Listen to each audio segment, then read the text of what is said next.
Quitter un lieu n'est jamais un geste anodin. Derrière chaque départ se cache une intention, un espoir, parfois une fuite. Pour Abu Hamid al-Ghazali, le voyage révèle ce que l'homme cherche réellement, ce qu'il abandonne, ce vers quoi il se dirige et surtout ce qu'il transporte en lui. Le livre du voyage ne parle pas seulement de route et de distance, mais d'un déplacement plus profond, celui du cœur vers son Seigneur. Dans ces pages, le voyage apparaît d'emblée comme une épreuve de vérité. Il met l'homme à nu, loin de ses habitudes, de ses protections et de ses repères.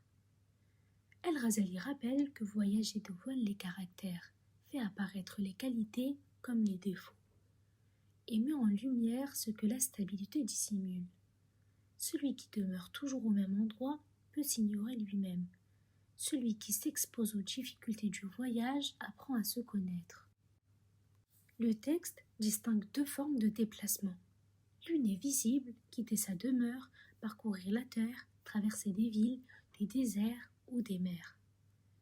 L'autre est plus noble encore, le voyage intérieur, par lequel le cœur s'élève de la lourdeur de l'attachement à la clarté de la proximité divine. Le premier n'a de valeur que s'il soutient le second. Sans ce mouvement intérieur, le déplacement extérieur demeure une agitation sans fruit. El-Ghazali montre que tous les voyages ne se valent pas. Certains sont entrepris pour des biens prisables, d'autres pour des réalités durables.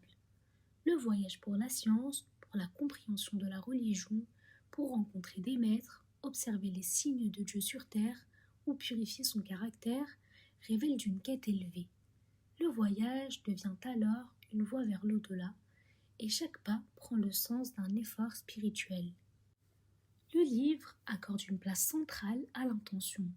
Le même trajet peut être une source de lumière ou de perte, selon ce qui motive le voyage.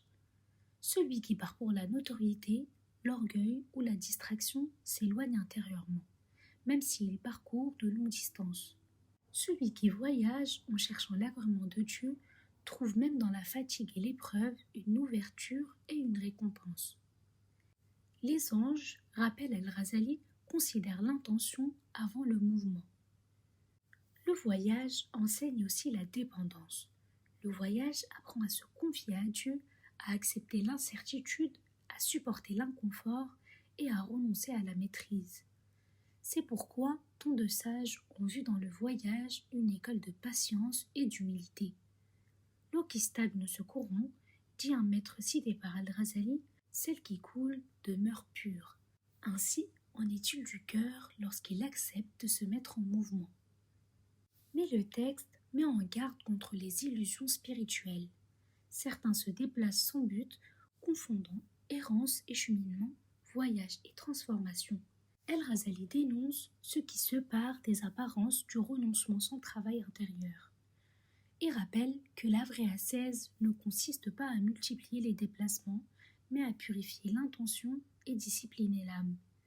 Voyager sans conscience ne rapproche pas de Dieu. Le livre expose également le rapport entre voyage et retraite. Partir pour permettre d'échapper à ce qui nuit à la fois prestige, pouvoir, relations envahissantes, distractions constantes. Pour certaines âmes, l'exil et l'anonymat protègent mieux la sincérité que la reconnaissance sociale. Toutefois, cette voie exige lucidité et honnêteté, car fuir le monde sans se fuir soi-même ne mène à rien. Enfin, le livre du voyage rappelle que le déplacement véritable conduit à la connaissance de Dieu. Observer la créature, les terres, les peuples, les formes de vie ouvre le regard intérieur à la lucidité divine. Chaque horizon devient un signe, chaque rencontre une leçon, chaque difficulté une invitation à la confiance. Le voyage devient alors contemplation et la route un lieu de rappel. Dans la revivification des sciences de la religion, ce livre enseigne que le croyant est toujours en chemin, qu'il demeure ou qu'il parte. L'essentiel est de ne pas s'installer dans l'oubli. Voyager, selon El-Ghazali, c'est apprendre à marcher vers Dieu avec son corps parfois, mais toujours avec son cœur.